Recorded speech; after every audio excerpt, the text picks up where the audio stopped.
राहुरी विधानसभा पोटनिवडणुकीसाठी आज मतदान होत असून भारतीय जनता पार्टी महायुतीचे उमेदवार अक्षय कर्डिले यांनी सकाळीच आपल्या मतदानाचा हक्क बजावलाय. आमदार शिवाजीराव कर्डिले यांच्या निधनानंतर रिक्त झालेल्या या जागेवर ही पोटनिवडणूक होत आहे.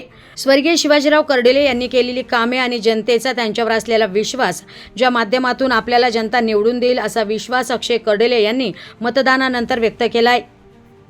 आज मतदान करत असताना ज्यावेळी मी माझ्या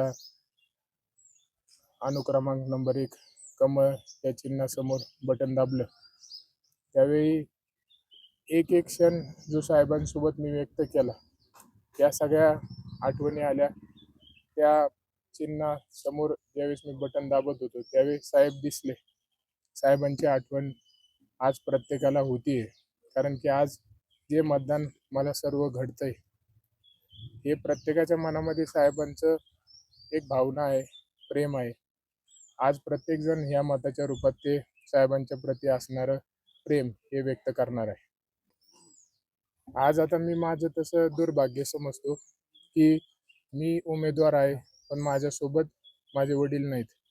अनेक वेळा जेव्हापासून मला हक्क मतदानाचा आला, प्रत्येक निवडणुकीमध्ये मी त्यांच्यासोबत मतदानासाठी आलेलो आहे. आज पहिली अशी वेळ आहे की त्यांच्याशिवाय मला मतदान करावं लागतंय. त्यांच्या जागेवरती मी उमेदवार आहे.